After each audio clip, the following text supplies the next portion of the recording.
All right, we've switched over. All my cum champions up in here. You are all unmuted.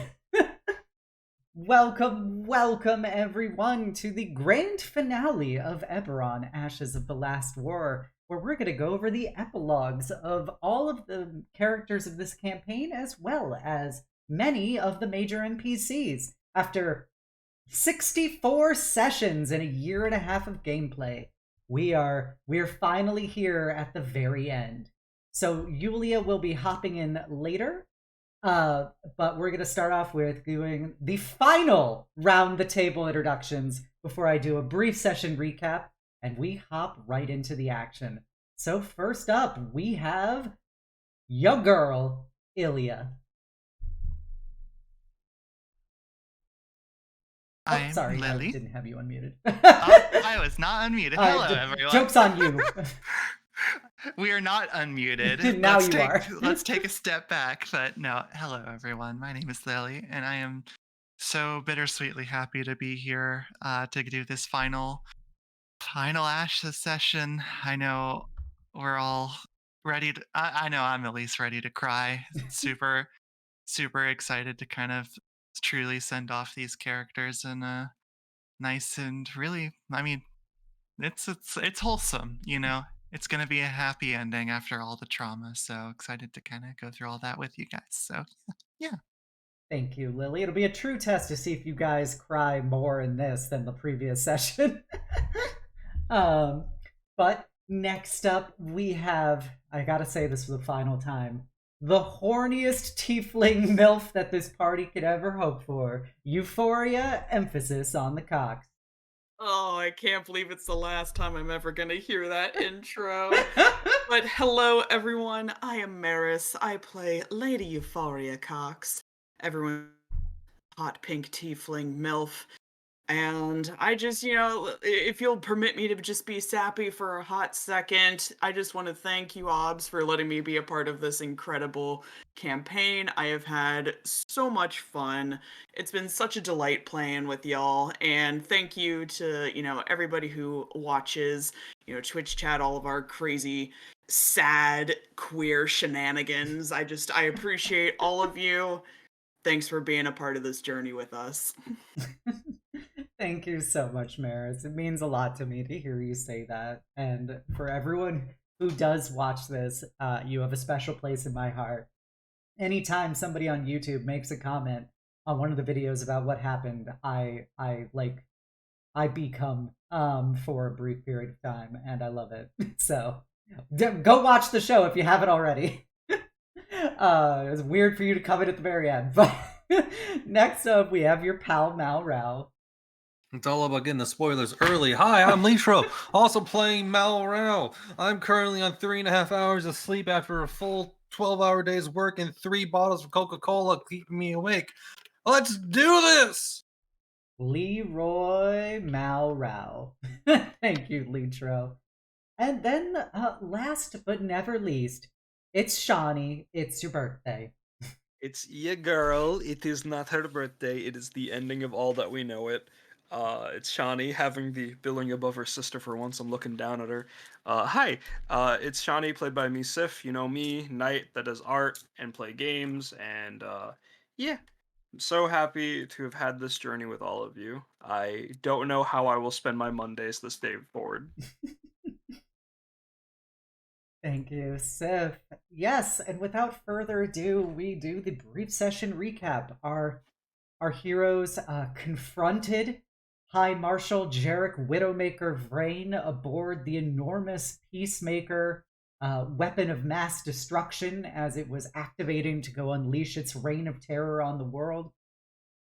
The party confronted him in his maddened state. He refused to see any form of reason, and he proceeded to get a incredible boost of chimeric energy, which enhanced him to superhuman levels as he squared up 1v5 versus the party. And after a bitterly fought battle, he was finally brought to his knees before it a beautiful analog to his previous death at the Battle of Seven Spears, Shawnee took his own sword, Ashbringer, and threw it like a javelin through his chest, finally putting his tortured spirit to rest. But unfortunately for them, the war was not over there, for the system that was keeping the Peacemaker weapon in action was none other than the former Lord Artificer of Seer, Lord Leo Stikanath, otherwise known as Silonia's father, who, if you remember way back to Quest 2, was captured via ripping out his soul by the Ashbringers. And he, in his own insane state, refused to let this end here and proceeded to activate a failsafe he had built into Silonia to turn her into the weapon that would be able to get vengeance for Seer. And against her will, she was twisted and warped into an abomination fracturing time and reality, and was powerless to stop it. As the party tried to bring some reason to her, as she began to tear them apart and devour the magics of their weapons. In the end, Malral, though, refused to raise a weapon to her and held her in place, holding her close, trying to bring reason to her, before finally she sustained enough feedback that she was able to regain some of her humanity, but was unable to stop the breakdown of reality around her, as her body was moving against her will, thus bringing to fruition the vision that Kamar saw in the bad endings. As I said then, one of them was true. And so in the final moments, they remembered the key phrase eventually, after I told them about the two things that counter chimeric energy, is time and gravity, as they embody the two fundamental rules of the material plane. And so, with the power of Kamar's temporal shaping and Shawnee using Ashbringer against her, the incredible gravitic energy of the blade, they were able to sever the arm that was destabilizing society, destabilizing reality in a burst of energy, as it then created a black hole that was beginning to collapse in on the Peacemaker weapon. Thankfully, at that moment, they were able to grab what was left of the broken and torn body of Silonia, get aboard the Silver Lining, and flee the Mournlands before the entire thing detonated in a catastrophic explosion. And with that, the Silver Lining crashed back into reality. They pulled themselves out of the wreckage, and Malral, not a religious man, but a man hoping for the best, invoked the very intervention of the divine to help ensure that Silonia lived throughout all of this. To which she did. As they returned to Greywall, she was rehabilitated by the High Priestess Hecate, and as the days that followed, they eventually had her awaken from her coma that she was in, with Prince, none other than Ikashi, the Prince of Cats, Archfey of the Shadowfell, on her lap, as now she had both violet and green eyes. And as Kamar pulled her aside to talk to her, the party discovered that Silonia was stripped away of all of her memories, of even who she is, as well as any capacity for magic she might have possessed.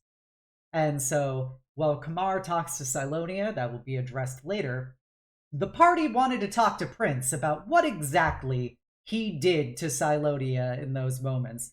And that'll be the last thing we do before we start the epilogues.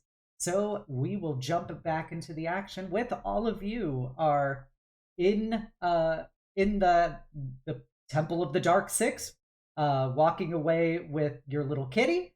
And what do you wish to say to Prince?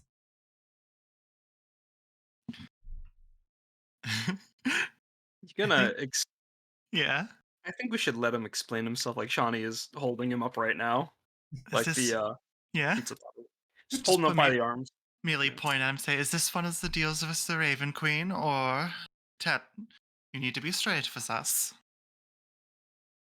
Well, I've never lied to you. I hate that is mostly true, isn't it? He gives you a little smug cat face. You must be serious if you're willing to talk with us normally in your current form. So please, I think you all of us a bit of an explanation. Fine. I guess I could explain this, as I don't plan on being here very much longer. I think I've had all of the fun times that I can expect from you all. I think everything will become much more boring in the future. So I will give you these parting insights. And he will flutter his wings a bit, and he will sit down as he rushes out of your hands, and will shadow jump over onto just like a chair as he sits there and he looks at you and goes, "You are correct. I made a pact with your friend. I normally don't like her very much ever since she started having all of that energy, but it seems like all of it's been taken out of her, so I thought I could approach her once more, and I gave her something and she gave me something."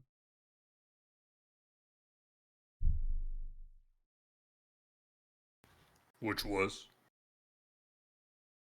Well, she gave me something that is incredibly valuable. So I think I got the better end of this pact, as he does a little kitty giggle. Goes, but in exchange, I offered her the protection of my domain, so that no one would be able to find her that meant to use her or do her harm, and that she could be safe in the metaphorical shadows that I would cast over her for the rest of her life. That thing you took from her. You're gonna make sure no one else can get their hands on it, right? Oh, of course, it is something incredibly valuable to me. Shawnee is going to put Prince down and kneel to him and look at him.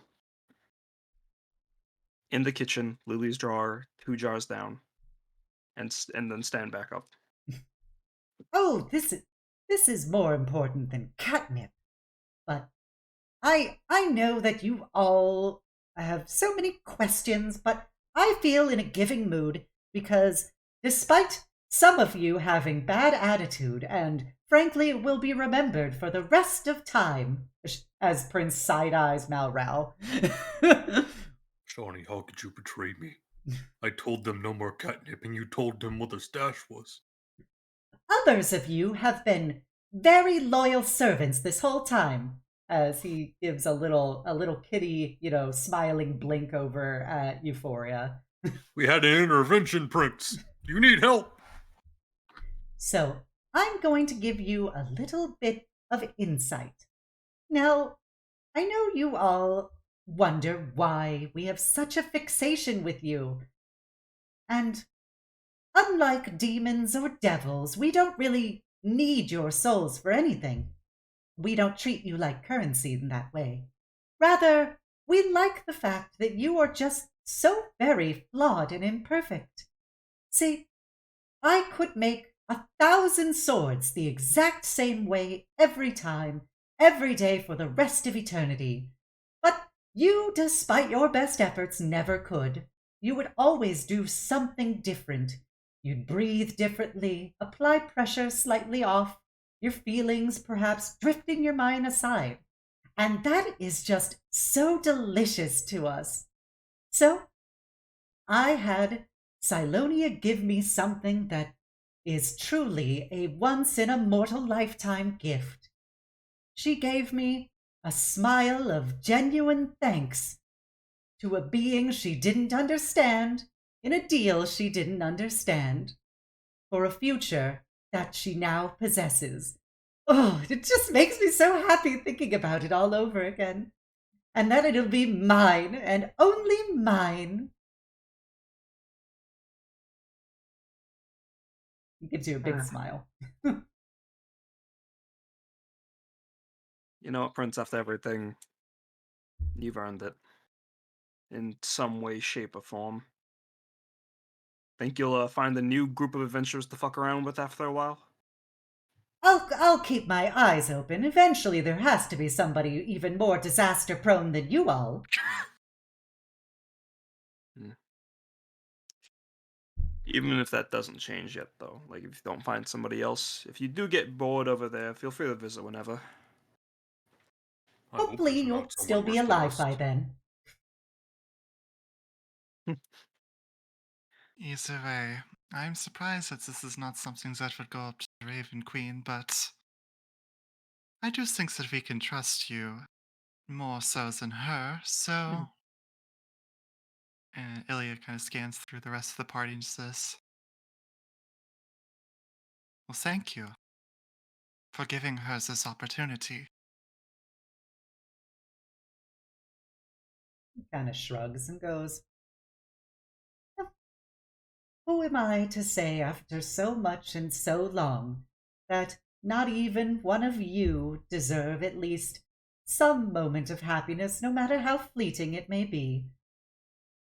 It will allow any of my idle glances by you once more to be that much more deliciously sustained.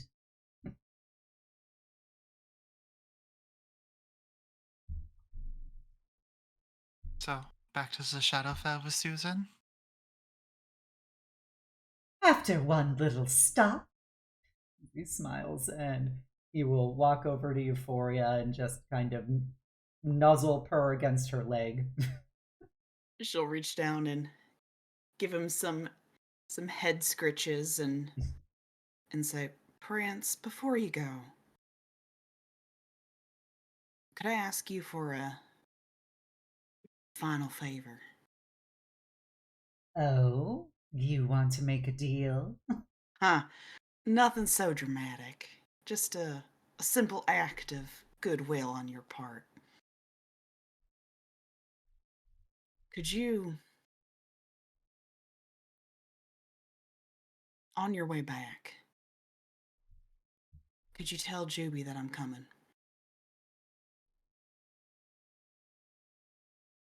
Well, I guess. You're lucky that you Ravamons know how to treat royalty. Never let it be said that we aren't hostile. Fine, I could find myself over in the Hunter's Lodge at least momentarily. I'll see what I can do. It cut off at the very end, and now I don't know if Thank she you, said Prince. hostile or hospitality. It was hospitable. Hostile also works. We know how to be hostile. All right. Now, with that, I have something I need to get, and I look forward to seeing any other trials and travails you all may have. Perhaps I might grace you with my presence once more. We'd be glad to see you again. He gives a big kitty smile before he just kind of shakes his booty as he walks over into just an area of shadow, and then you just see his body slowly disappear, just leaving the big violet cat's eyes behind before those blink away. When you eventually return to your home, there is a missing container of catnip that Shawnee had pointed out. Man, I feel so bad for the saps that are going to be stuck with him on their adventure. I hope they also have an intervention for him. Maybe they'll get to him where we could not. And with that, we have concluded the final little pre-epilogue roleplay with Prince. And we will now transition to the lives of our heroes after the events of this campaign. And so first, we will have your pal, Malral. After all this, Malral does end up retiring. No more adventure life.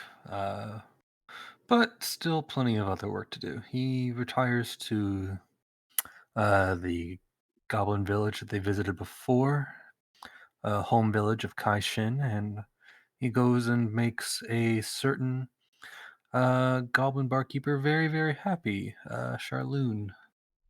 Uh, where at first they start off as just, simple. Uh, they work together at the tavern. He helped build it back up, and they started working more together. But after a while, they grew closer and closer until eventually they decided that they enjoyed each other's company quite a bit.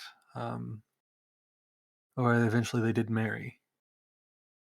He would help run the tavern, making his own special uh, fire dragon wine or fire dragon ale, but as well as working only at the bar on night shift. As for the day shift, he spent blacksmithing, his passion, what he always wanted to do before he was called off to war, and now also has uh, quite the apprentice as well, as Cleotrixia often visits the village and it takes up quite a bit of lessons for him as well.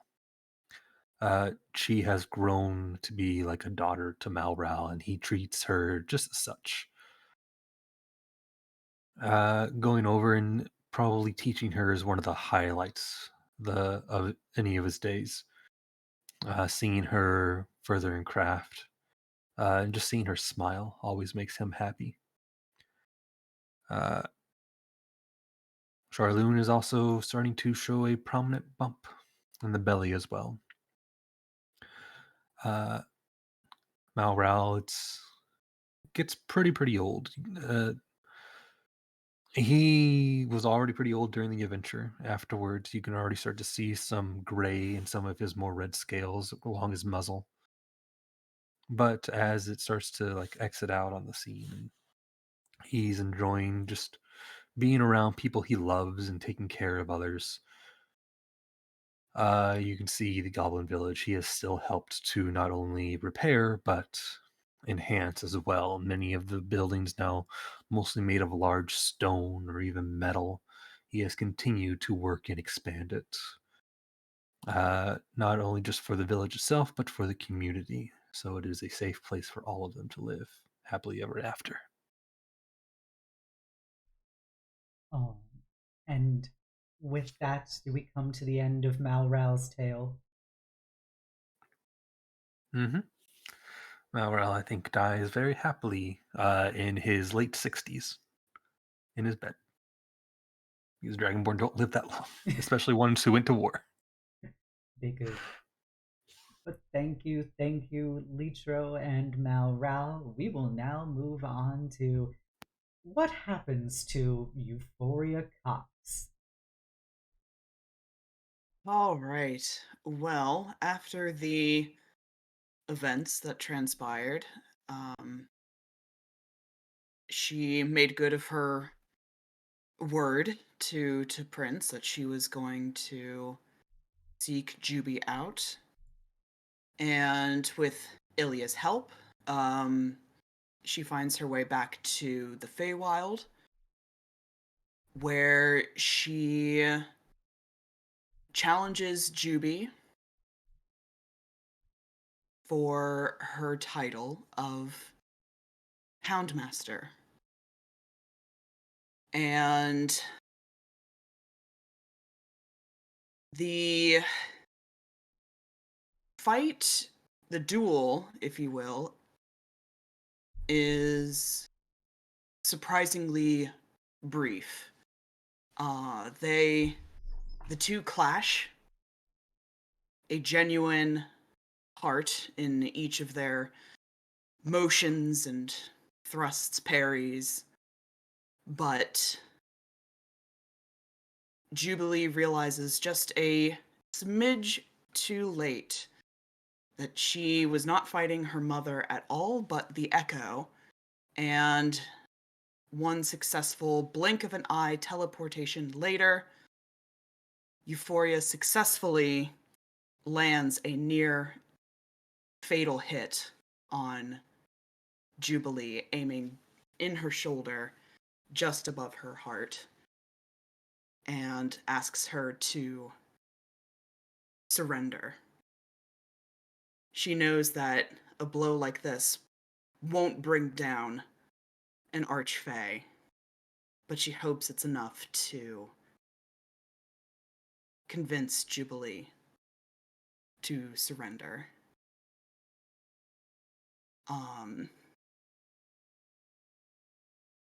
Jubilee at first feels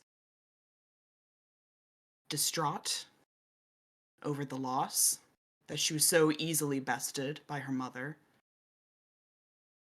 even going so far as to ask her, what was it all for? Why did I accept this great power if I still can't even beat my mother? She wanted to be strong enough to protect everyone from everything and anything that could hurt them, but Euphoria, mortal being that she was, bested her in minutes. And there's a bit of a revelation between the two that despite everything, all the power that Jubilee got, her heart wasn't in it. She may have said she wanted to be Houndmaster, wanted this gift. There was still a piece of her back in the mortal plane, and that Euphoria was not going to let her daughter be a martyr for a mistake of the heart. So Juby, she does surrender. She gives the mantle of Houndmaster, heal, to Euphoria on the condition that Euphoria takes care of her hounds. There's a slight tremor of hesitation, even still as she does so.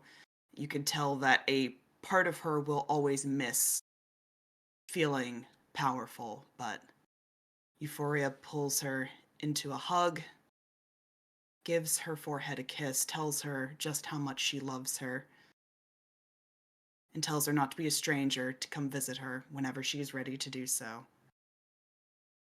And Jubilee returns to the mortal plane.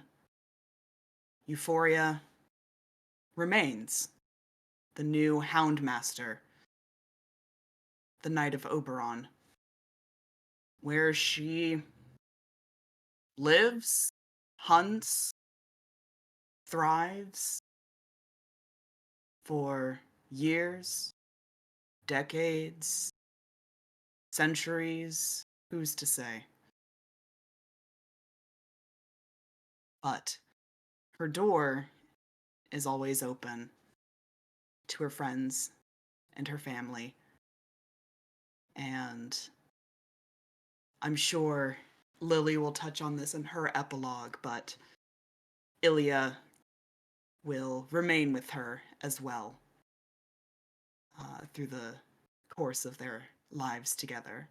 And Obbs will touch on the final act of Euphoria's story as well, so I will leave it at that for now for Euphoria.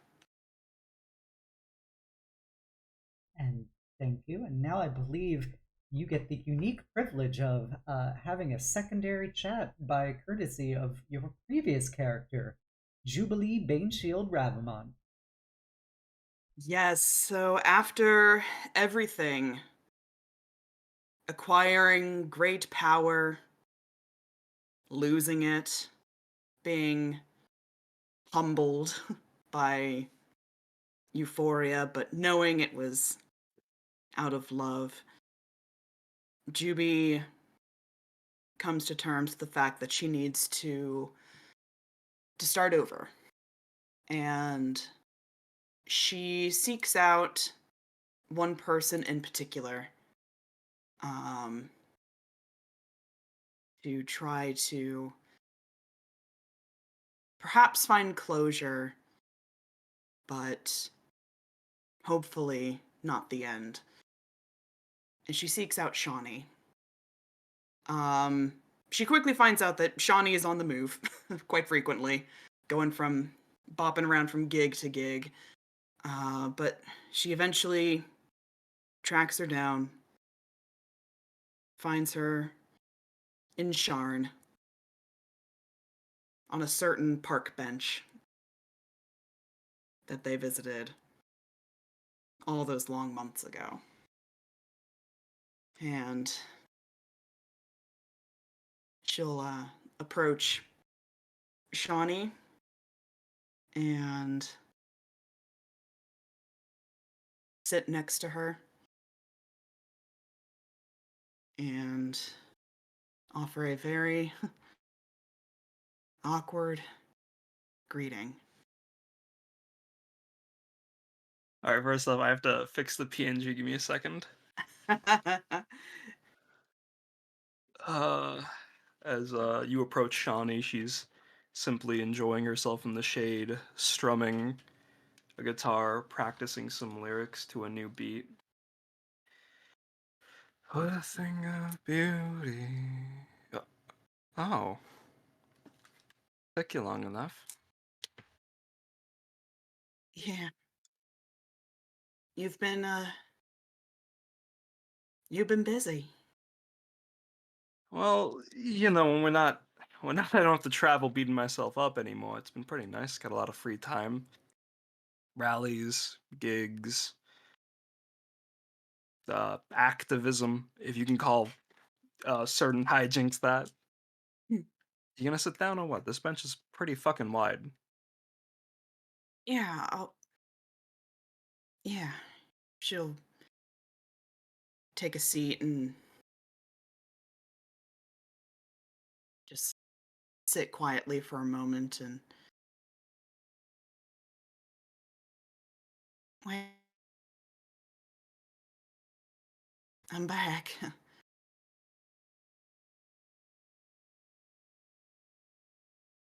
You are. I take it, Mother Dearest,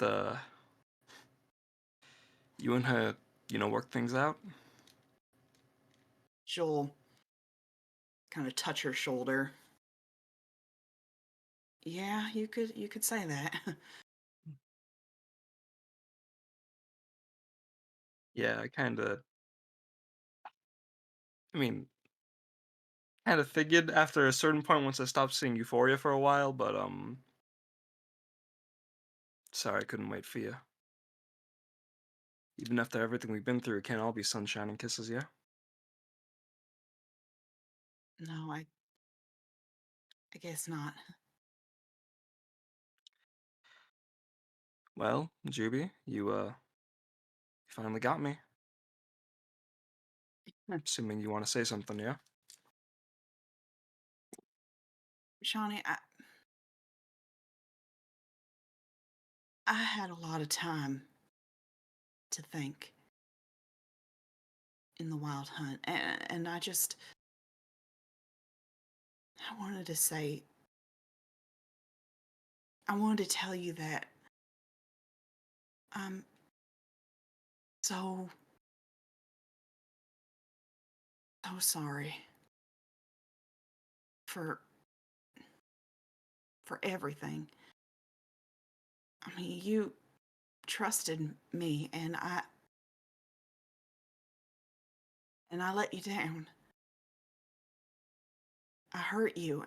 I knew that I knew what you had been through, and I left anyway, and I could say that it was because I had these grand ideas of being everyone's protector,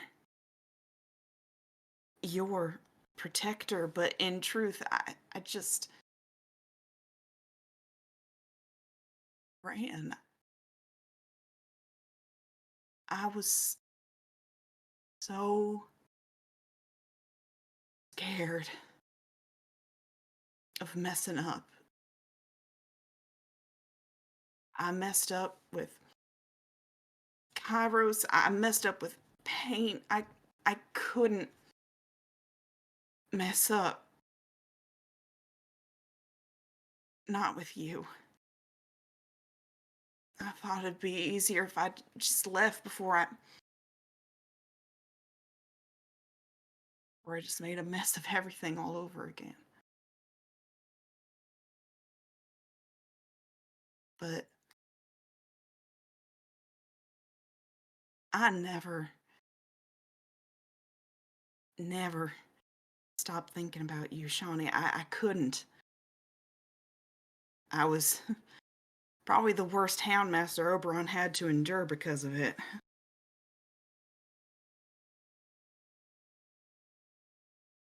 When you said that we could make up for lost time, you have no idea how relieved I felt. I was so sure that after everything you'd never want to see me again, and you would be right to think that. And I know that I have no right to be asking to be a part of your life again, Shawnee, but I really would like to. But if that's not what you want, I will go. I'll leave without question. I guess I just wanted to tell you that I never once stopped caring about you. And I don't think I ever will be able to.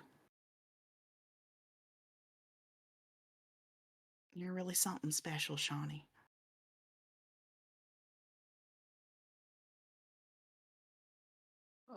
At hearing that Juby would be okay with leaving, Shawnee moves her hand over Juby's and puts down the guitar with the other one, looks at her and goes,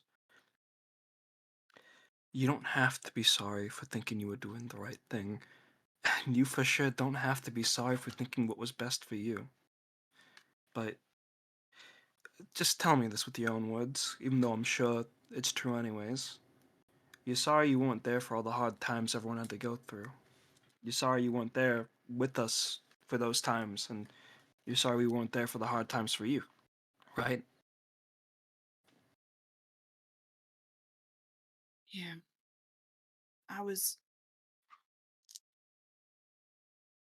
I thought I was protecting you all like always, but you all had to endure so much. And I wasn't there.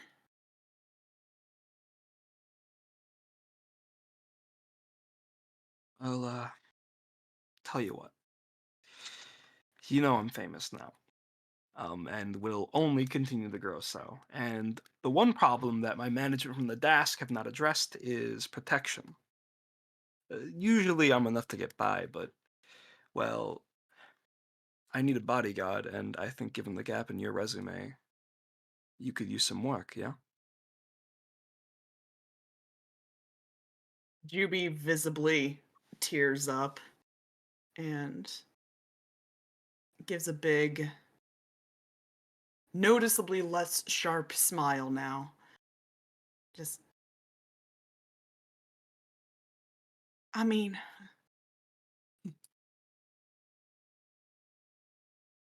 yeah. I, And then I, she takes her hand up and wraps her arm around Juby's shoulders and pulls her in closer and goes, "Well, we can work out the finer details later and even do a whole geas if you want confirmation, but I promise you this. As long as you work with me,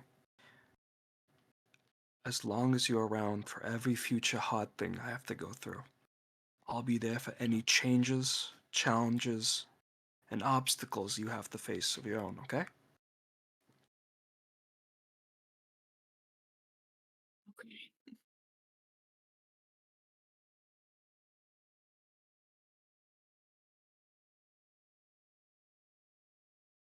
I'll be here till you tell me otherwise. Mm. So you'll be here from today until even after I retire then. Okay, that's nice.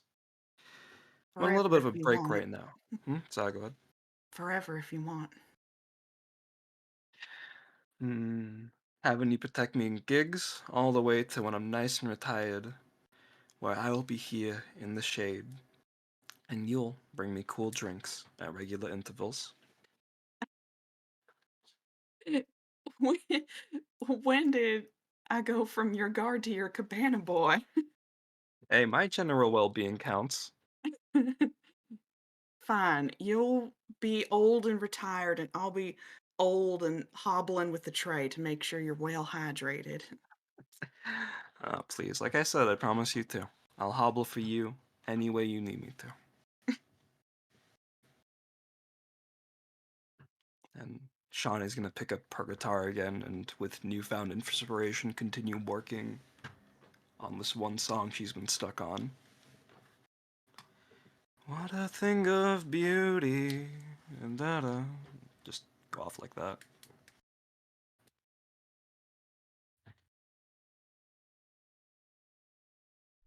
All right. You, Is there more to this?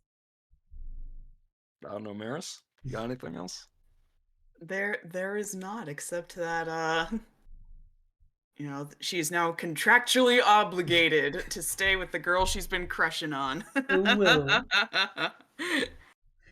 Left a fake contract. Like marriage to me. Yeah. A business marriage. I say you gotta. We'll seal the deal. Yeah. This isn't Witch for Mercury.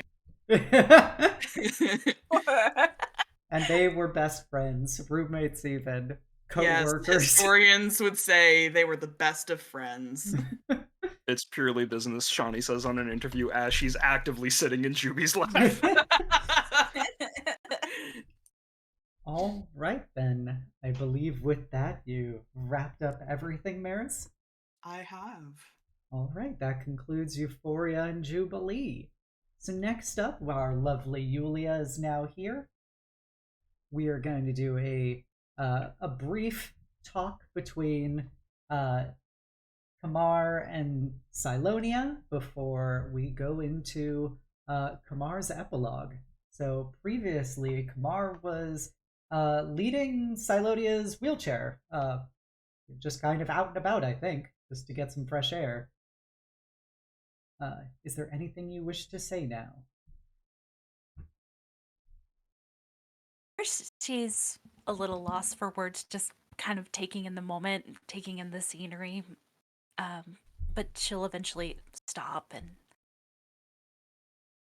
kind of go around the wheelchair and kneel down in front of her and just kind of look up and smile at her. How are you feeling? I feel like the world sure is bright out. I didn't quite realize how vibrant everything is when it's not being distilled through a window in a temple.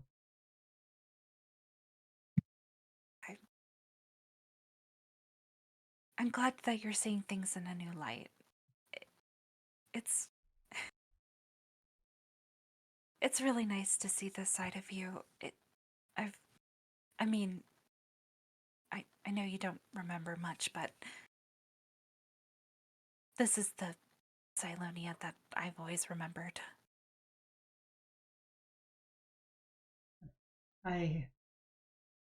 I'm glad to hear that there were such positive memories of me. I wish I could share them with you.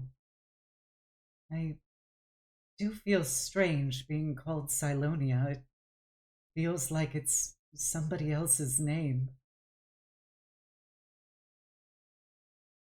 I can call you whatever you'd like.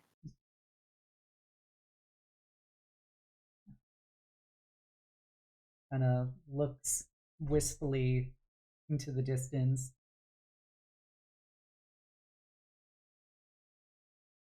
Was there ever a name that you called me that had nothing but fond memories of?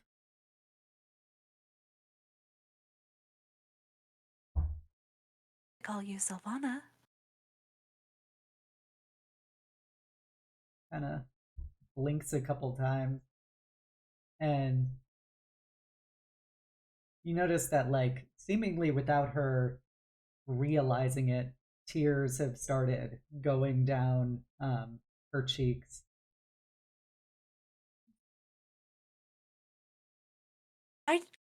Are you okay? I didn't mean to upset you. What? I'm so sorry. As she like puts her hands up to her cheeks and like starts panicking. You don't have to apologize. I'm the one that made you cry. No, I'm sorry. It it it seemed like something, I don't know, just something clicked with that. I don't really understand why, but it seems to be something that she kind of looks up at you and she goes, something that you say with more joy in your voice. She kind of like smiles awkwardly and chuckles. Well, it's a beautiful name. Gosh, I don't remember ever being this nervous. I mean, not in a long time. I've gained a lot of confidence since the first time I met you, and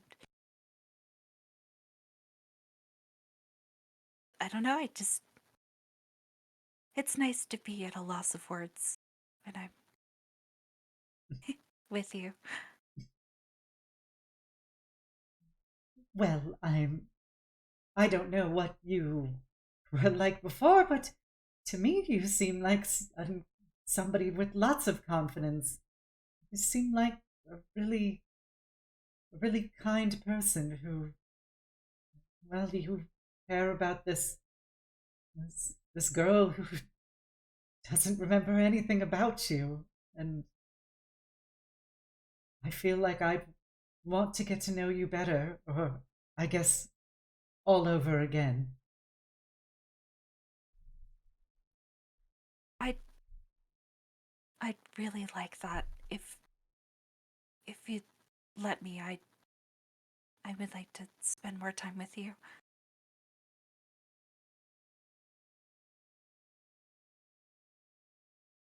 Then I'd say we've got ourselves a deal. We'll be two passengers aboard a boat on the seas of life. I don't know why, but boats seem oddly applicable to you. Do you think? Uh, no. I genuinely like the sound of it. It sounds nice.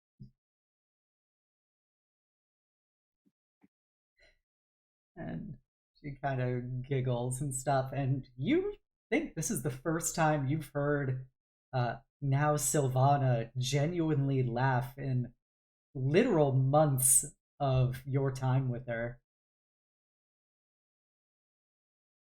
And she'll, eventually look up at you and go, I would love for you to show me the places in this city that you loved and that we can experience together, well, all over again. Admittedly, I probably am not too great at dancing right now, but I'm sure I could at least be good company. Well, whatever happened in the past, you don't need to trouble yourself over. What matters is what's going on right now, and we can make new memories together. Starting now, right now. And she'll kind of stand up a little and take both of her hands, and we'll kind of swing them back and forth in place, almost like she's dancing. Savada laughs and goes, "All right, new memories together. I can't wait for what the future holds." I'm really excited about it. But I will have to commemorate this occasion with the friendship vase. So when we go into town, I'll get you one. Oh, is that something you do? A friendship face? That sounds delightful. I'll have to we'll have to get flowers for it. I feel like I really want to see some flowers. And I'll put it in the vase. And we do I have a home? Do I have a house? I could put it next to my bed in the temple. We can go and pick out flowers together for it. It'll be perfect. Wonderful. I can't wait for this friendship vase. We're already off to an amazing set of memories. Many more to come, I'm sure. And she'll kind of lean out and give her a really big hug. She hugs you back tightly and enthusiastically, and you feel, your shoulder of your robes getting wet. As this time, she seems to be crying out of joy instead of beyond her control.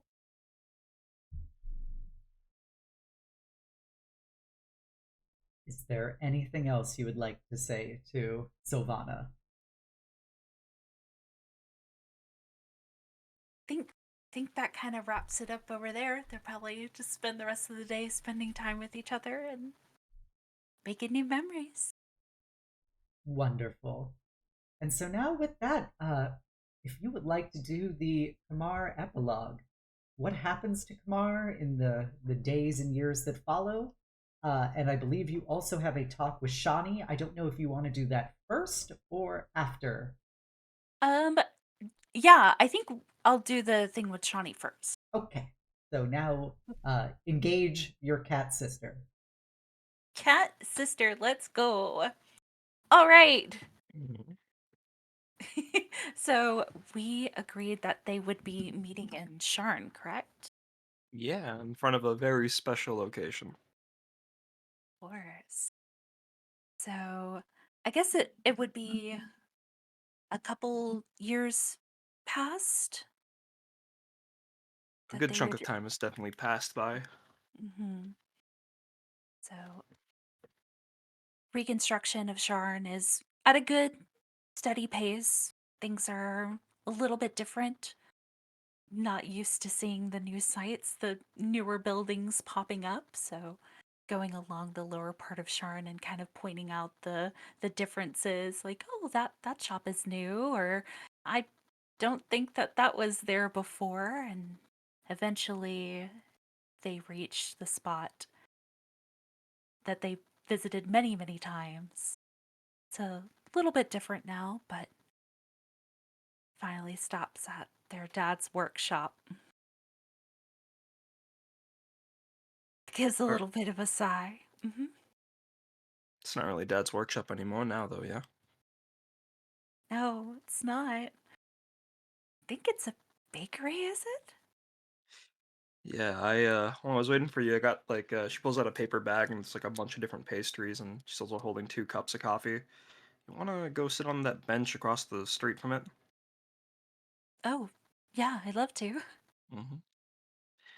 Oh, man, it's crazy coming back here. I mean, people have forgotten, well, some part about us, like, things are so different now. Weird to be back. Uh, Admittedly, I haven't visited much, but it's it's nice. Hmm. I really missed you. I missed you too, sis. I know it's been getting hard to see each other again and again. What have you been up to? And she starts scarfing down a croissant from the near limitless bag of pastries. Well, I've been writing. mostly. Nothing I plan on really publishing, but just getting my thoughts out and really formulating my life around that pocket dimension. It's ongoing. It's a little weird getting used to, but finding a good home there. Spending a lot Uh, of more time with Savannah as well. Maybe you two got things sorted out. Mm, I'm really glad too. It's been really nice. And That hmm? sorry, go ahead. Just finish your thing first. No, I wanted to ask about you. You know, gig to gig, flying out Kairos and Juby, causing trouble where we go. A little bit of activism, bit of encouraging rebellion against things like jewelry mines and stuff. Stuff like that. It's been hectic and fun and dangerous, but I'm getting to live a life I want to live, and it's all the more worth it with everyone. I am so happy for you, Shawnee. This what a thought, right? Us? I never thought we are fucking unrecognizable. I mean, your hair alone. I don't think a single person from here recognizes us anymore. No, I don't think so, but I do see little people looking at you from a distance. I think they're a little shy to approach, but Oh, you don't you worry. Don't you worry. I got these like perception hindering glasses. Like not even Juby kind of has trouble realizing it to me. So they're probably just confusing me with another celebrity or something. Don't worry. I promised you this evening, and I'm giving all of it to you. So don't worry, sis. well, thank you. I appreciate it. I mean, you definitely didn't have to, but oh, it's just I'm so proud of you. I wanted to, sis, and I'm proud of you. I'm Feels so long ago when we got on that train. Every hijink, every adventure, every difficulty, all remember for when we this. saw yeah, Hmm? remember when we saw all those baked goods on the train and we immediately stuffed it in our face. I don't think we've seen that many that many baked goods in one place before. And now it feels like we can just do that whenever we want now. I'm sure if you could conjure something up, or I could easily reserve a whole restaurant if you wanted to, and just get the whole thing again. It's such a jump. Sis, But hmm? that pocket dimension, you've been hanging out here less and less, right? Um, I mean, I want to try to get stronger and be the best. I want to actually be an archmage. So I have to do a lot of studying. I'm not sure what kind of studying you can get up to with Silonia around, but um,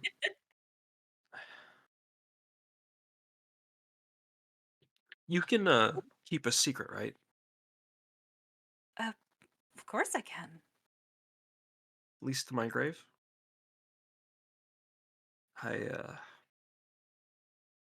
I've been you know, we have healthcare, so no surprise I've been seeing a doctor, but um whatever Spike did, we both knew it wasn't gonna be forever, right? What are you what are you implying, Shawnee? I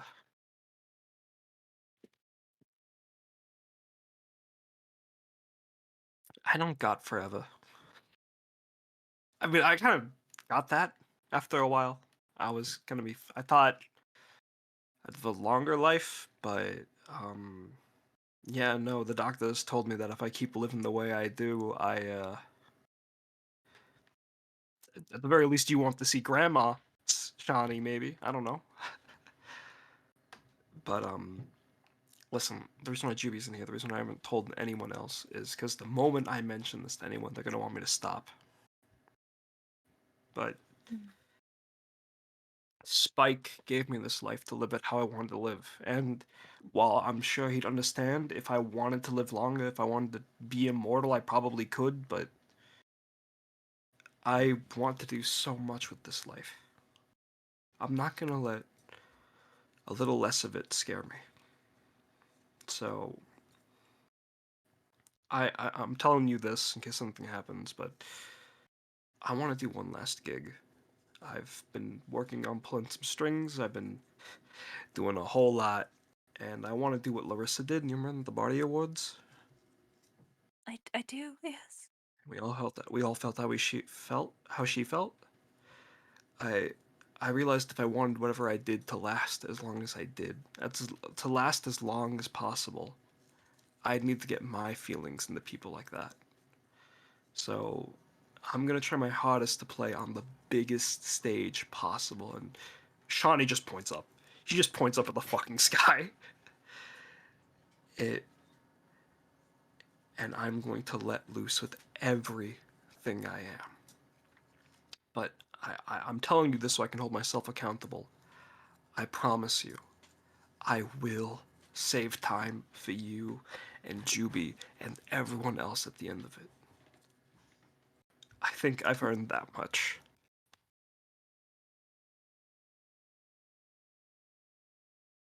You know, it's my job to save time, right?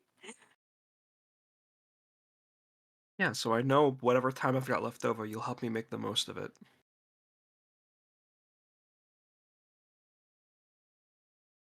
I've got a I've got a whole little thing set up too afterwards, a nice little getaway built home away from Greywall, away from prying eyes.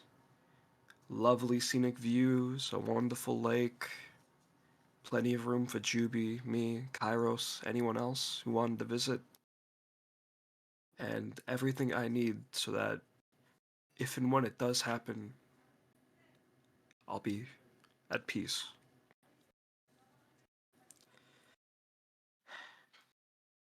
There's no way for me to convince you otherwise. I guess, well, if you're telling me this, you've already made up your mind. I thought about long and hard about hanging everything up and just figuring out how to live longer, but I'm good with this. I've I've gotten the chance to make my own bed, and I'm gonna lie on it. But I know you'll be around for a very, very long time, sis. So I want you to have this. And Shawnee will, for like the first time ever, take off one of her bracelets, the one marked in the Dead Shifter language with the word love on it, and she gives it to Kamar. Wherever you go, whenever you go, I will always be with you. In some way, shape, form, no matter what you have to deal with, I will be there. But for now, and she holds up the other one saying, Hope, I need to give this one to everyone. Okay? Okay. Yeah. I'll I'll do whatever I can to make sure that your dream comes true. I love you, sis. And she pulls Kamar in for a hug. You too, Shawnee. Um, do you mind if I'm a groupie for a while then? Stick around for as long as you'd like, sis. You've got all the time in the world, after all. And I'd be happy to share every bit of mine left with you. That like that a lot. She just hugs her back.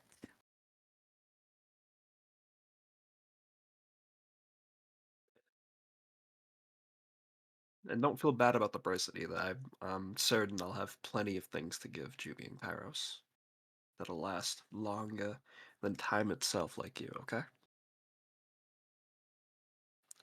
Gonna go ahead and pull away and slip on the bracelet.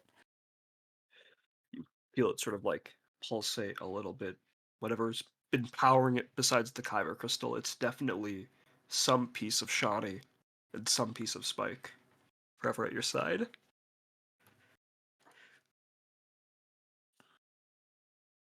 I'll cherish it forever. I know, sis. No, come on. I've made a few reservations at a few fun places. You ever seen an empty duck world? Because I think I've earned a whole amusement park to myself and everyone else I care about. Yes, that includes like everyone, like Juby and Ilya and Euphoria. Well, hopefully they show up. I kind of sent invites without following up, but yeah, come on, sis. Oh, great.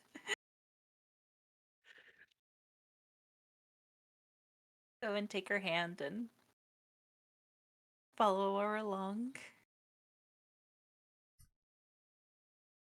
Is that the conclusion of the talk with Shani? Think. Yeah, I'm good, DM.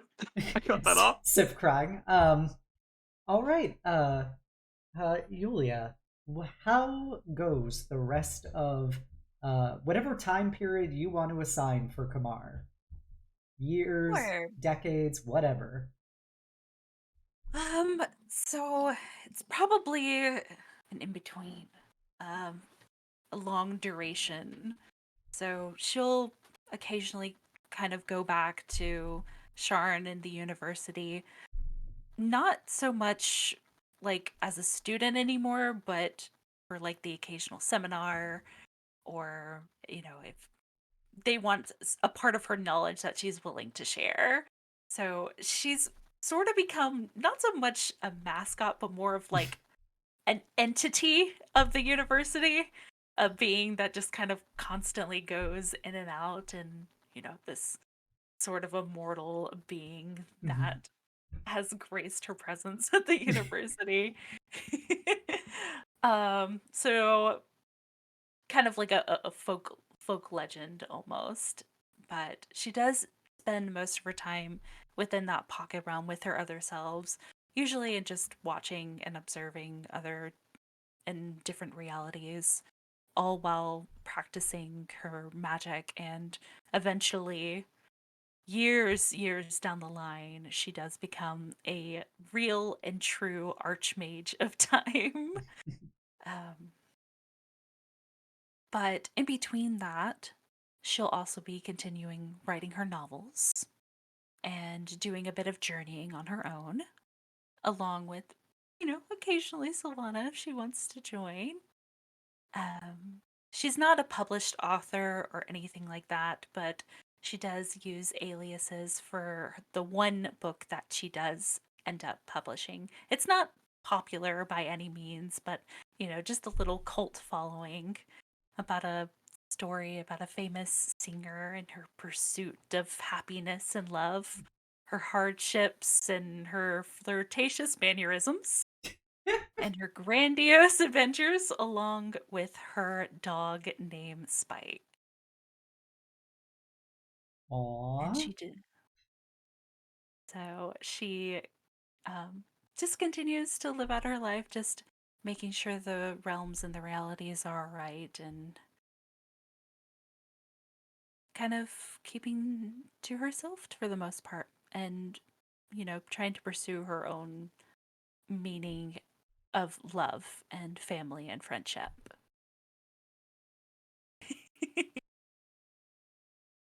So yeah, that's what she's doing.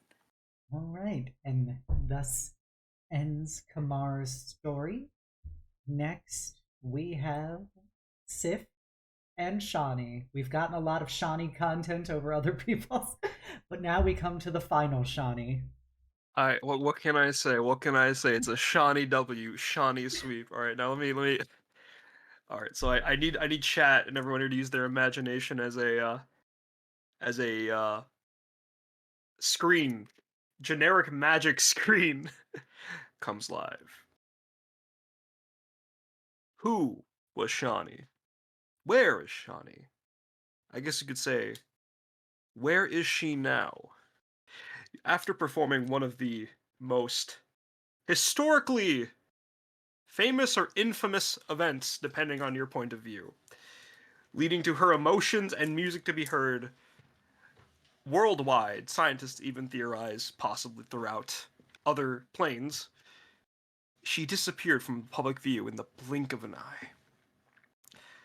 As a result of her actions, of the feelings she stoked, there were many protests, many rallies, many little revolutions, many clamoring for her to be named a saint of Boldre, of the Silver Flame, maybe even a god, which led to the spawning of several worrisome heretical factions, and to this day, that day has been forever marked for the history books and calendars as Shawnee's Day. Regardless of the effects of what she did, we don't know where she is now. Shortly after her disappearance, all of her loved ones seemed to clam up, focusing on simply being out of public eye themselves.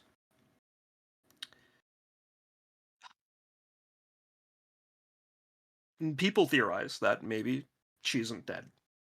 She very likely is, but for those of you at home who'd like to use your imagination, maybe she isn't. Maybe she ascended to godhood as a reward for her worldwide impact. Maybe she did become a saint. Maybe she's in hiding, waiting for a return, or perhaps simply idling out the rest of her days, as she so deserves.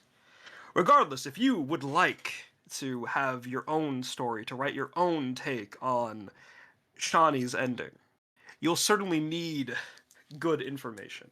And for that, we have her 7-part biography written by a phantom author of the name Kamar. I don't know. Regardless, each installment of these books comes to a very hefty amount of gold, but I promise you, each bit of that gold will go towards the charitable foundation under Shawnee's own name, Cast a Wish Foundation. Now, we'll be right back after these short messages. And that's it. Cast a wish. Love it. I love it. You I too. had that in for months. For only $29.99 gold, you can have a copy of Shawnee's biography. But wait, there's more. If you buy it now, you get a free bookmark. Every bit goes towards a diamond that will prevent another family member from being lost due to diamond pricing. Thank you, Sif. And with that, Shawnee's tale comes to an end. And then we come to last but never least, Yulia. I was expecting that to be emotional, and it just ended up being silly, and I'm kind of happy for it. It's how she spring. wanted to go. Yeah. All right. Let's get started. So, after Euphoria and Kaishen left for the Feywild, Ilia brought Jubilee back to the mortal plane. She took a deep breath and waved a temporary goodbye to her fellow party members as each began to go their own way and forge their own path.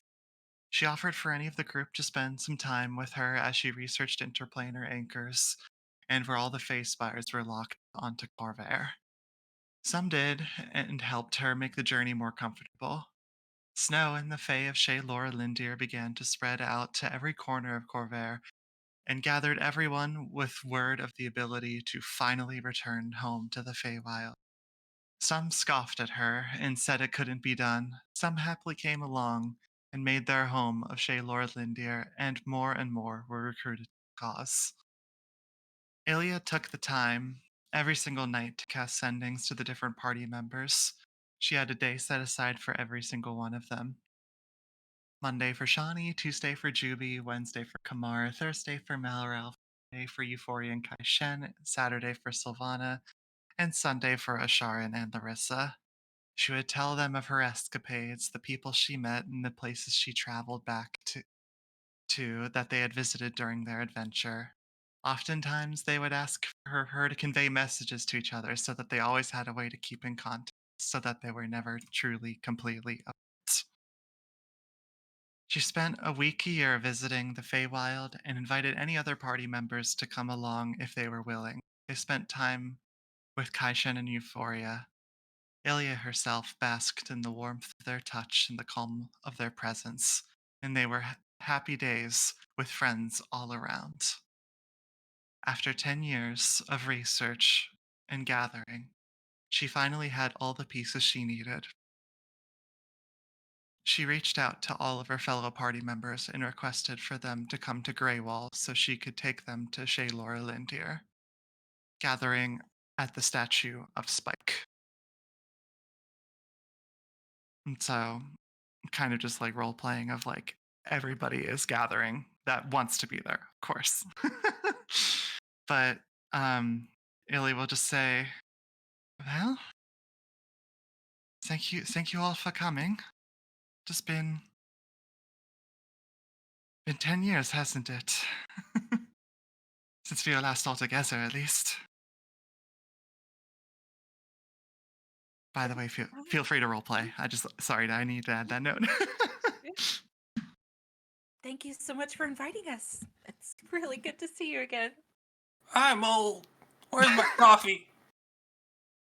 Malral, stop acting like that. Your kids aren't around you. Oh, the bickering still continues, I see. You all seem like you're doing quite well. I'm glad to see that you weren't lying to me in our little sending messages.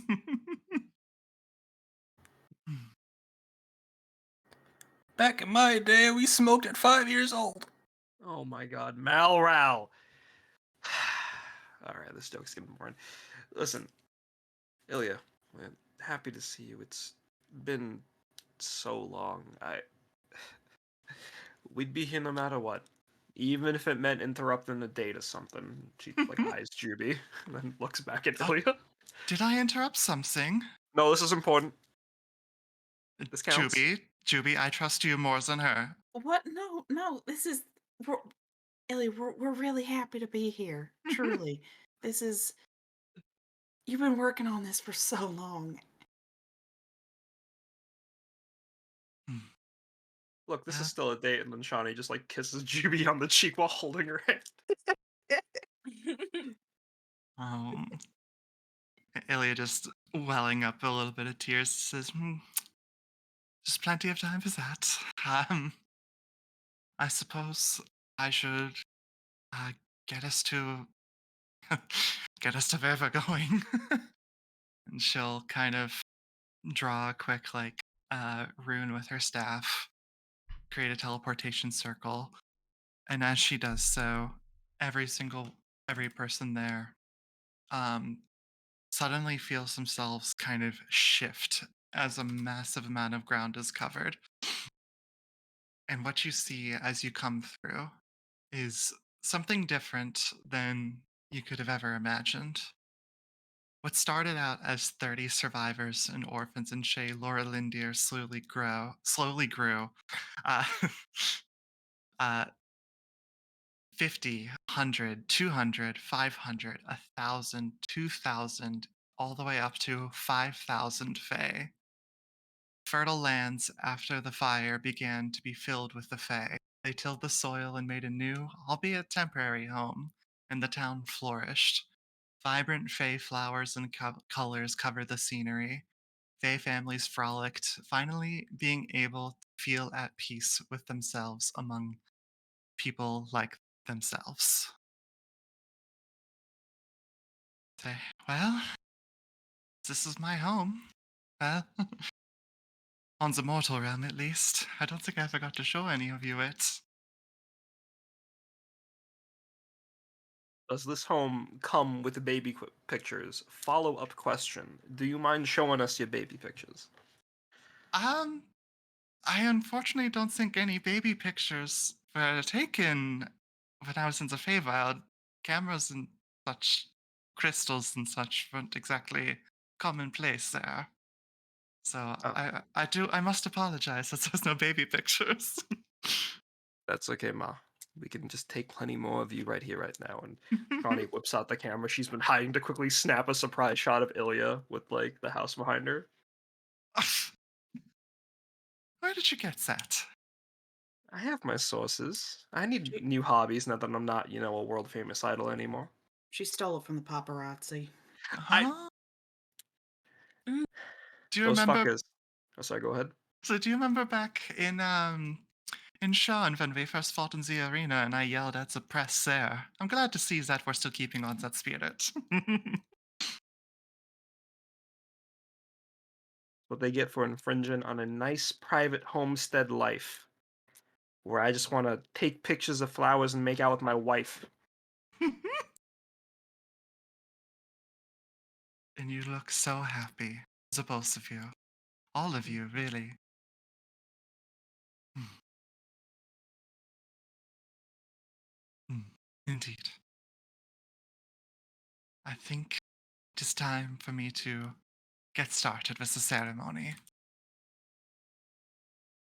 She'll kind of step towards the town center and just tap her staff a few times, which has a very, very, very loud echo.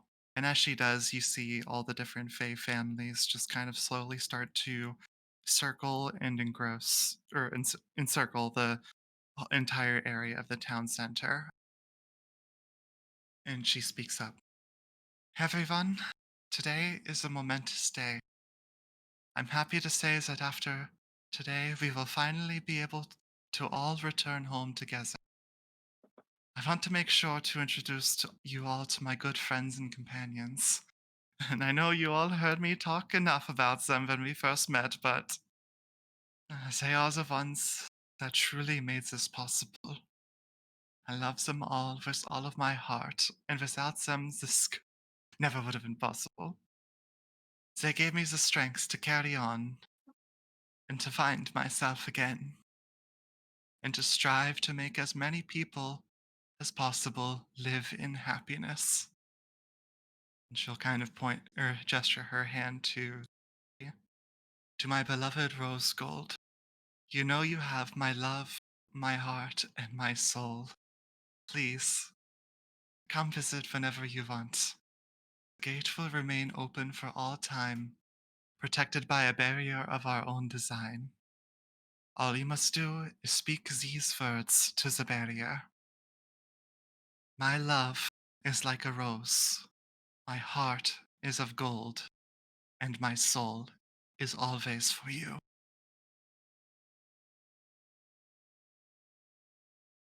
Now, the final piece.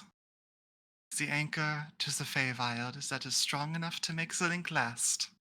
She'll kind of take a second and just a quick circle on her staff. Euphoria, Kaishen, please come through. And Meris, I will let you introduce Euphoria after 10 years. Absolutely. So, portal formed.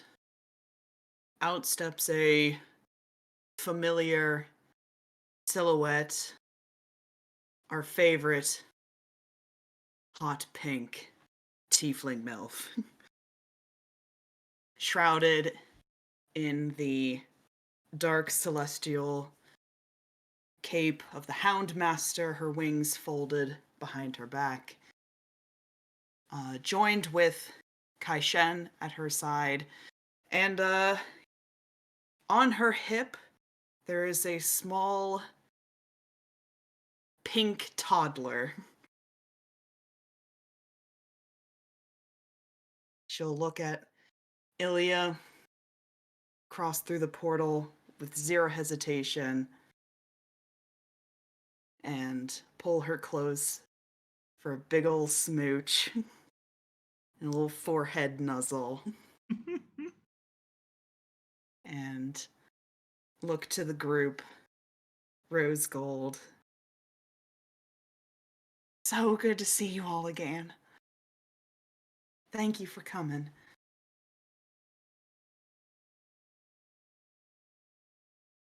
Juby will walk up to Euphoria and give her a big hug and a big old kiss on the toddler's cheek.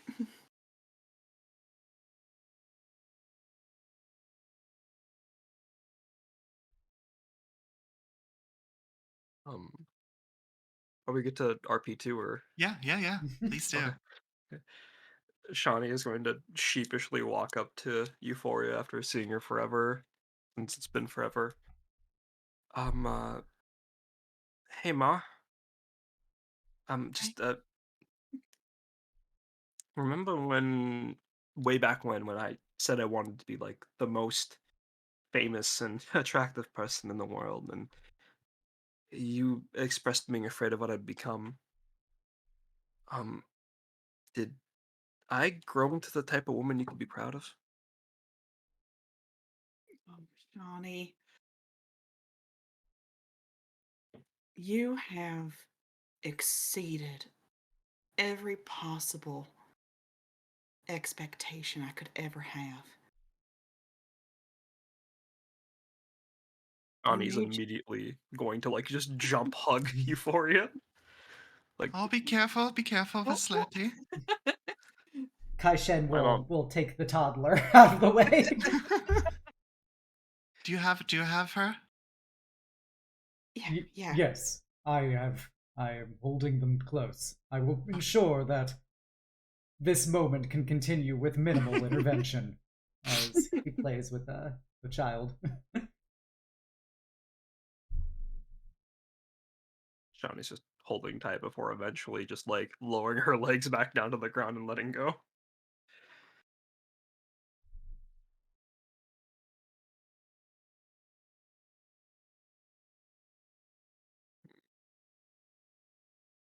It's it's so wonderful knowing we get to spend the rest of our lives seeing each other again. Mm. You all look remarkably well, too. I'm glad that it all worked out, didn't it?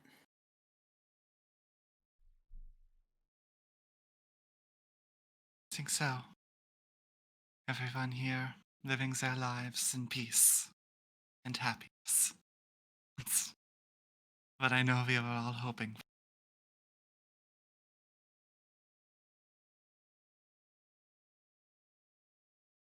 We did it, But guys. we did it, didn't we?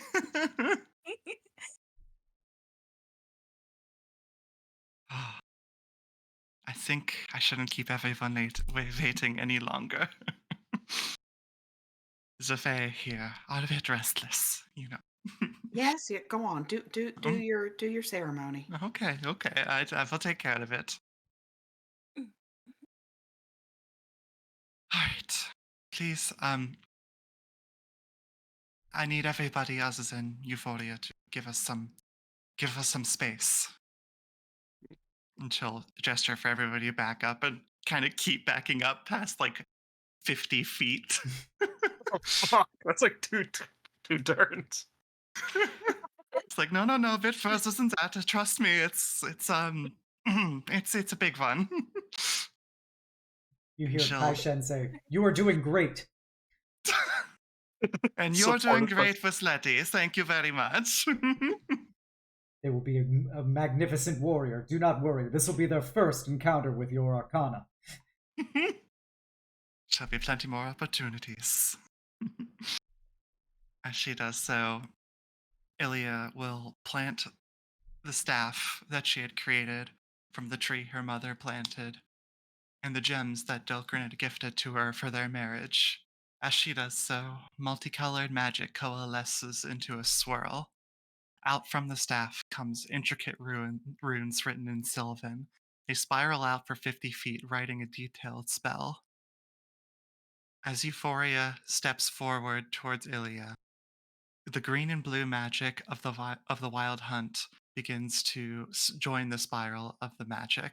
Stray Fey essence fills the town center as the staff begins to blossom into a tree made of a rainbow of different colors.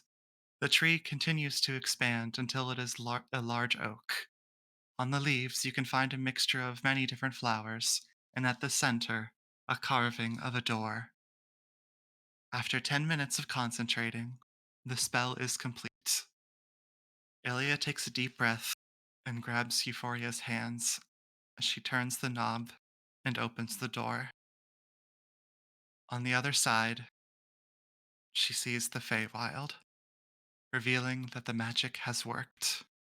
As she does so, she stands to the side and says to all of them, "Welcome home, everyone." And as she says so, the Fae cheer and run through the door to find their homes once more. Once everyone has gone through and leaving just Rose Gold, she'll kind of gather herself together with Kaishin and Euphoria and just look over to the rest of the party and just say, "Well, the door's always open. And I'll keep checking in on you for as long as I live. Please, you know we'll be there for you if you ever need it. For any weddings, any happy occasions or sad occasions. We will be there forevermore."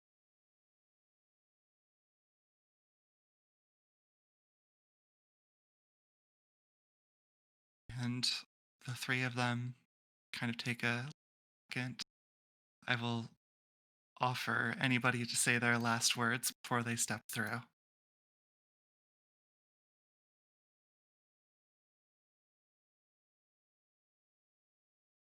I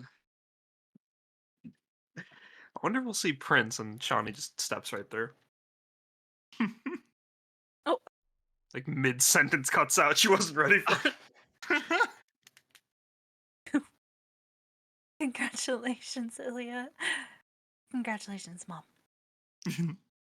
Mom or Ilia, either works. And considering your lengthy life, you know you'll always have a friend and a family to call home here. Don't be a stranger, darling. You don't feel like a stranger. I feel like we talk every week. And like you're We do indeed. So with how funky time is, I can't guarantee that it'll be of quite the same frequency, but I will do my very best. No, I will try to visit as often as I can. Bring any new teas that may have caught your fancy, whether from this dimension or another. I know you go about. Of course I will. You can count on it.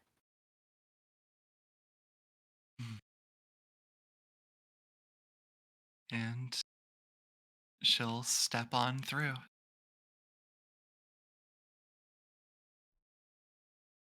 All right. With that, is there anything else? I don't think so. All right. And with that, Ilia's story comes to a close, which now means it gets to be back to me to talk. As now all of our heroes have gone, I get to now talk about some of the major NPCs that the party had met over the course of the campaign and what happens to them. So first of all, thanks to the efforts of our party, of course the city of Greywall becomes essentially the second capital of the Kingdom of Drome, and a bastion of understanding between the quote-unquote monstrous Kingdom of Drome and the rest of the kingdoms of Cover. Specifically, our good snake mommy, Cryotrixia, eventually leaves her life of being a comparative aristocratic recluse and decides to take a more assertive level of control in Greywall and in the Kingdom of Drome itself. And with her wealth, she proceeds to open up the first formal magical school and college in the Kingdom of Drome, named after the people that meant so much to her, who saved her daughter, and that she fought alongside. And it is called the Golden Rose Magic Academy. And it serves as one of the first and most preeminent institutions of formal education in the Kingdom of Drome. She will spend the rest of her life administering it and teaching the various monsters and peoples of the kingdom in traditional education as well as magic, giving them the best start in life for their future. Even people from other kingdoms will eventually come there to study and experience the myriad arcanas that are available from different races and cultures throughout the world. Additionally, the 110,000 gold that the party got from defeating the Ashbringers and cashing them in was subsequently used almost in its entirety for the rebuilding efforts in Sharn and Greywall. This allowed a incredible increase in the overall quality of life and standard of living in both cities, particularly the lower towers of Sharn, the birthplace of Shani and Kamar, where suddenly the classic institutionalized poverty was able to be basically given a new start in life and new hope for the future under the stewardship of various Dask emissaries from Greywall. And thanks to their efforts, many people who would not have had quite the same opportunity in life can have a better and more prosperous future. Additionally, our beloved little Cleotrixia, the little snake daughter, when she is not studying under her mother, or of course going to Nuhui to practice with Malral in smithing, she eventually grows up still wearing Shani's leather jacket, progressively resized into being more like a belt over the years. She ends up becoming the best of both worlds in the bridge between Drome and the rest of the kingdoms, thanks to the impact of Rose Gold and Malral on her upbringing. And she actually becomes the first diplomat and ambassador of Drome to the wider kingdoms, and is responsible for Drome getting formalized recognition from all the kingdoms of Covair as a full and independent state worthy of its own rights, privileges, and protections. And while she is acting as an ambassador abroad, she ends up working very closely with a very sweet and kind tiefling sorcerer by the name of Everett Baneshield Ravamont, who they eventually fall in love, get married, and on the day of her wedding, Malral would walk as she slithers down the aisle. And it was one of the happiest moments of her life to be able to have Malral walk her down the aisle. Next up, Magnolia Ravamont. She, of course, continued her romance with the relative ice princess Syra de Leander, and they would eventually have Syra become a full sky captain in her own right, getting command of her own airship after the events of her destroyed cousin's airship. And together they would sail across the skies in adventure after adventure together for the rest of their careers. Augustus Baneshield Ravamont would spend several weeks in the halfling houses of healing after the bombing attack on Sharn, and he needed so much time to recover, as he had to get half of his body replaced by high-quality magical augmetics to replace the parts of him that were damaged from the chimeric-infused bomb, so they couldn't simply be regenerated. Because these augmetics are, of course, even high quality, they are imperfect, despite their best efforts to restore him to the status that he was before his injuries. It didn't seem, in his opinion of himself, at least his high opinion of himself, that he was at quite the same standard of capability, and so he took this opportunity to retire formally from being a bodyguard with House Leander and spending more time with his wife and family. He lived long enough to see the last of his children get married before the limits of his human lifespan and the old wounds that he had received in the attacks finally got the best of him. He would pass away quietly in his sleep, surrounded by his wife and loved ones. Oriana Ravamont would take charge of the Ravamont household after Augustus's passing, and she would ensure her children received the best educations and the best opportunities that she could achieve with her connections, as well as the Ravamont wealth that her husband had accumulated over the years that she shrewdly managed. She would eventually open several charitable organizations in his name, as well as she would take up a teaching position as an adjunct professor at Morgrave University, teaching bardic music theory in the years that followed.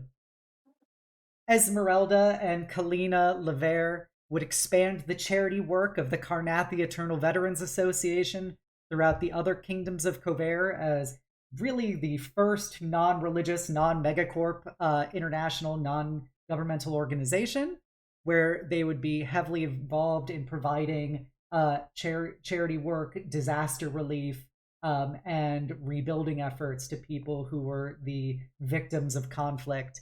Additionally, they'd be heavily involved in the rebuilding of Greywall and Sharn, and don't fear, because their undeath continue to be one of love, support, and of course, gratuitous amounts of firepower. Next, we come to Lao Li Wei, otherwise known as Lili. After the events of the campaign and her services no longer being required at the house, she would continue to work in Greywall before rising to the position of the Daiyen, the clan leader of Clan Wei, helping establishing them as one of the prime contractors in Greywall and Brayland for household management, as well as a not too secret espionage service. It was said that even after years of leadership in her old age running the clan, she would still refuse to have anyone else cook in her kitchen.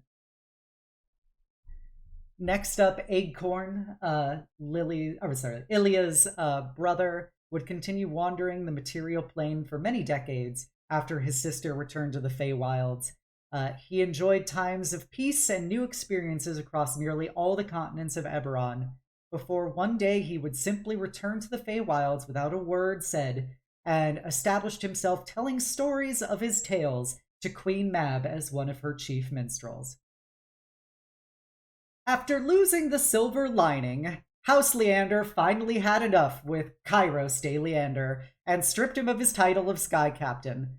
However, because of his dragon mark, he was still too valuable to simply put into obscurity, and instead was assigned to ocean-going ships, the hope being that he would not be able to crash them into the ground, something he did manage to substantiate for the rest of his career, where he did not have a single ship lost under his captaincy. However, he would always visit his loves whenever he had the opportunity and would take them on adventures across the seas whenever he could. It is said that there were many opportunities where Jubilee and Shawnee had to rescue him, where he was constantly putting himself in danger. Thankfully, he was quite happy to find himself being princess carried so often by such strong women. Coach would eventually rebuild his gym in Sharn and set himself up as the de facto local leader of the lower towers of Sharn.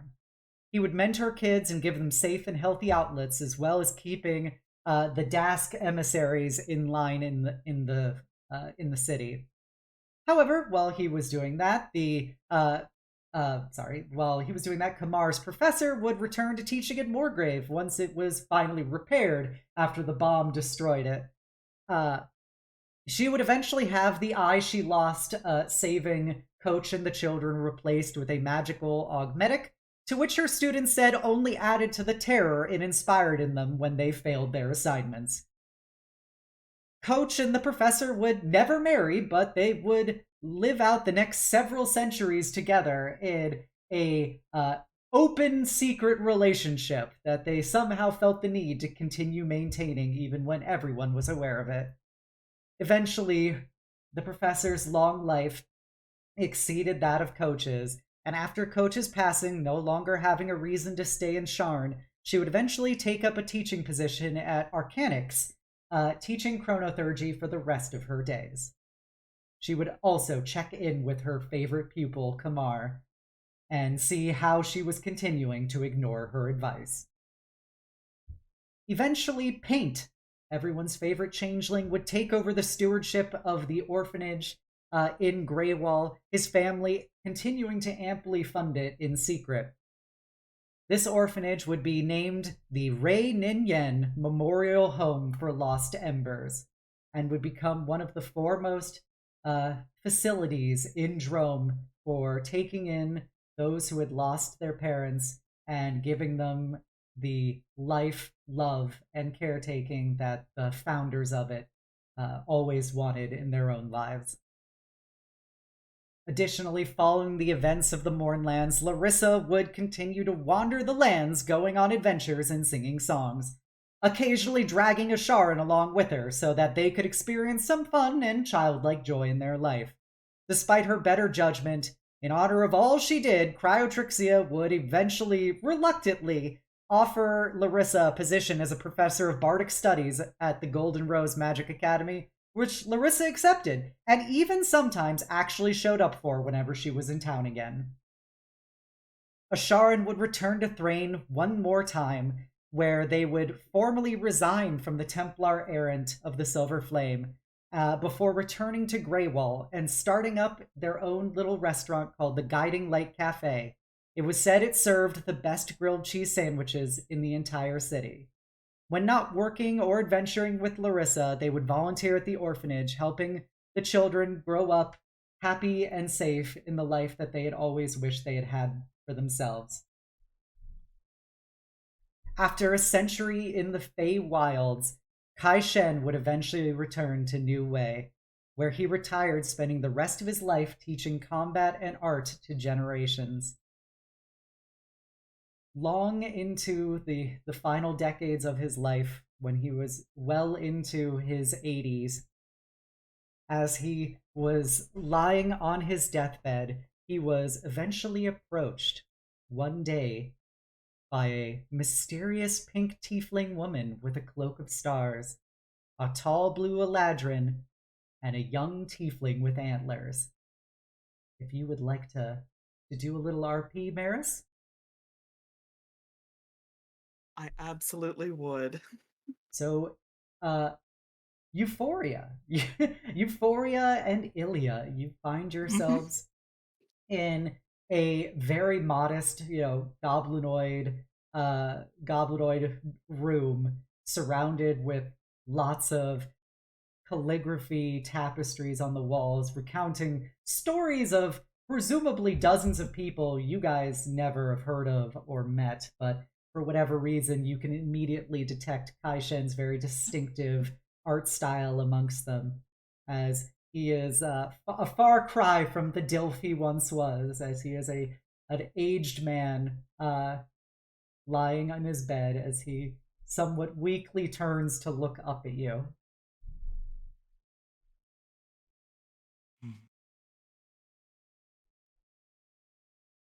It's all right, darling. I'm here. Is that you, Euphoria? I don't see any other exceedingly beautiful pink women here. Oh, forgive me, my eyes aren't quite what they used to be. As he extends out a hand. She'll take it and press her lips to his knuckles, trying not to tear up. And I brought Soleil too. He's here. Soleil Sun? Please, It's been so long. The antlered tiefling approaches and just... You look awful, old man.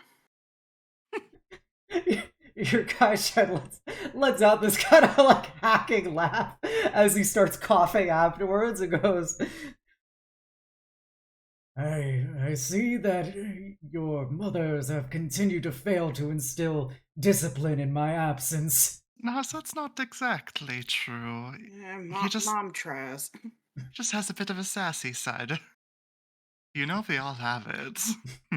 It runs in the family, I think. I tried my best, but alas, apparently it's genetic.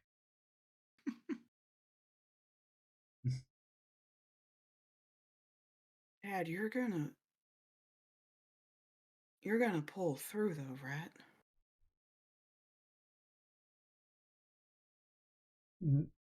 Not this fight, Sole Sun. This is my last stand. It didn't have to be though. Soleil, it was his choice.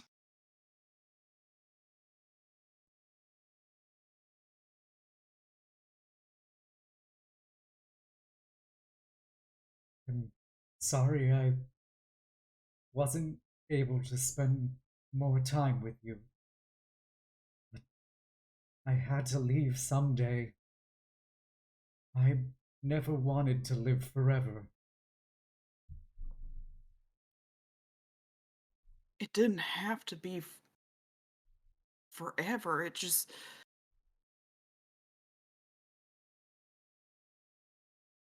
I just don't get it. Dad, I really don't get it.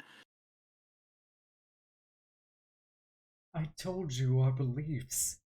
This is the way of our people. I've always taught you what it is in goblinoid culture, what it means to become one with your clan again. It was always going to end this way, Sole Sun. I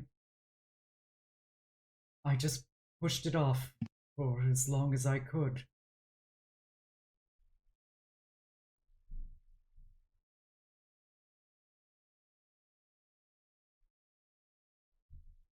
I'm trying to be happy for you then.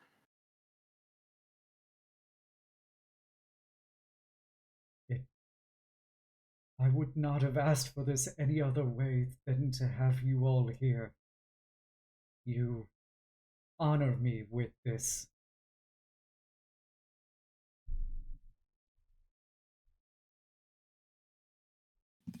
You know, we would be here in an instant. Whenever you would call. And we knew that this day would come. And I just want to say, the joy that we had as a family will always be here in my heart, and you will always live on in the embers. You all reach over to kiss Ilya's hand before he looks at Euphoria. Now, you aren't here to make me that offer again, are you? Worth a shot. You know, I'd always have a place for you if you wanted it. I know, but I have been blessed with more love and family than any person deserves in one life. And this is how I would want this phase of it to end. With you here. you know that I will always watch over you, and I will always love you. And kind of gestures for them to come closer.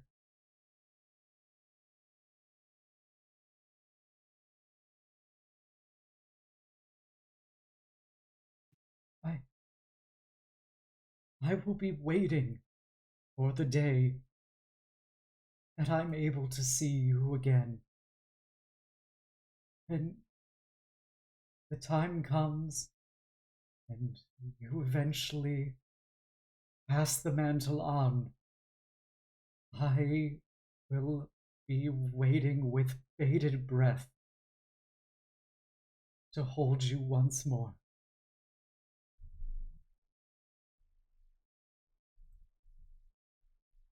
You really were the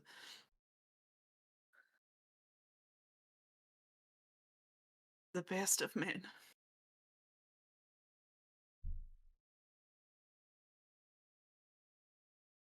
Yeah, lets out another chuckling cough. I was simply blessed with the best comrades, the best warriors that any soldier could ever ask for.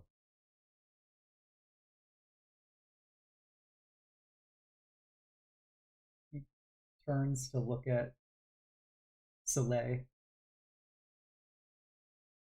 Soleil Soon, please, come closer. I have something I want to give you. Soleil will approach.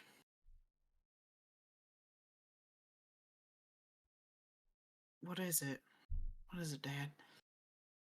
He reaches over shakily and kind of weakly as there are, you see on a wall his classic, his daiko, his long bladed polearm that he would always use, but you also see his long curved sword and his short curved sword that he will reach over, and he seems to muster the absolute limits of his strength to lift up the longer curved one as he lifts it up and hands it to Soleil.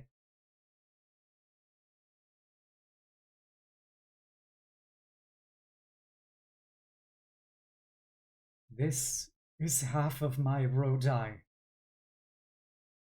and I give it to you because I love you so dearly, and as long as you carry it, part of my soul will always be with you and will always protect you, my son.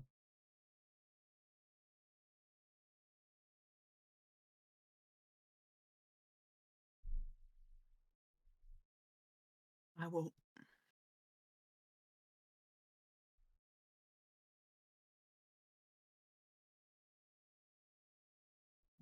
I'll do you proud, Dad.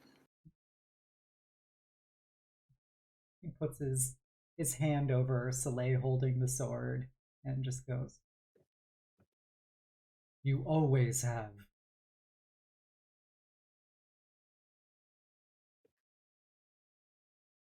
I love you, Dad. Love you too. And all of Clan Zhao will be watching over you.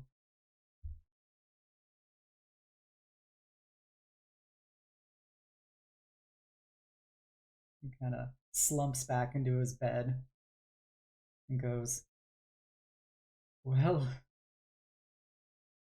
I would love to hear some stories of what I've missed."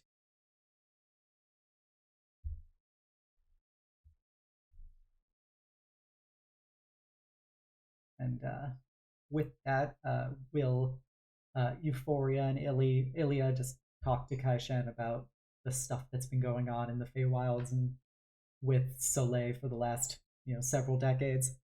of his time. I'm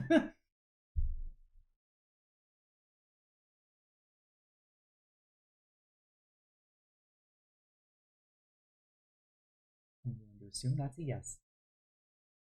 Yeah, no, I imagine they would just try and fill his last moments with just soft memories and stories and everything as he sort of whisks off to sleep.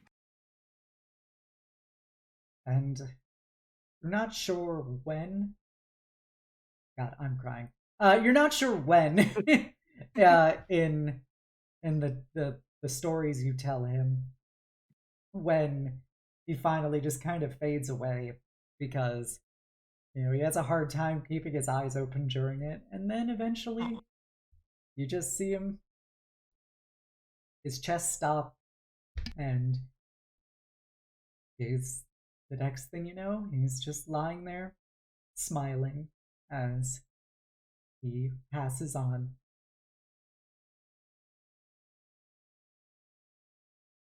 And with that, we finish Kai Shed. I've been crying every time I've been going over this for months. And then finally, last but not least, much of it has been covered already, but after everything that happened to Sylvana, Kate Sith was in fact true to his word, and no one would ever find her who meant to use her or do her harm, and she would make a new life's worth of memories, better ones than the ones that she had lost. And now that time and age applied to her again, she would spend the rest of her days volunteering at the orphanage and tending to the flowers she loved so much. And with that, we come to the end of our journey. Our brave heroes leaving their mark on the world, the lives of everyone who crossed their paths, and most importantly, to me. And from the ashes of the last war, a new and brighter world was born. The end. You said the thing! I said the thing!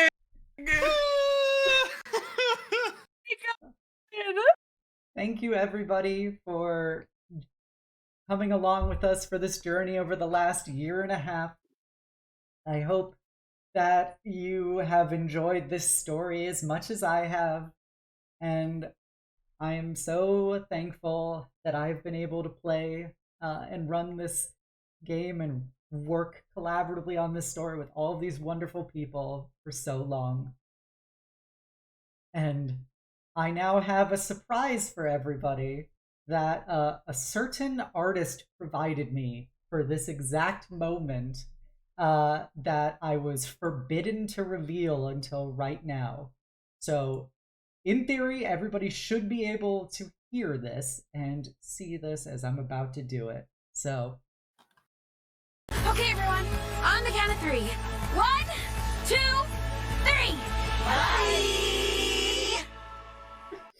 Oh, you have this beautiful art and animation by none other than Sif of our wonderful little group of beings and their NPC companions and some silly little Death Knight at the front who wrangled them all together.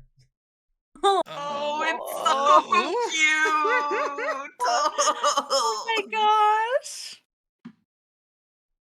I That's felt we so needed to. cute.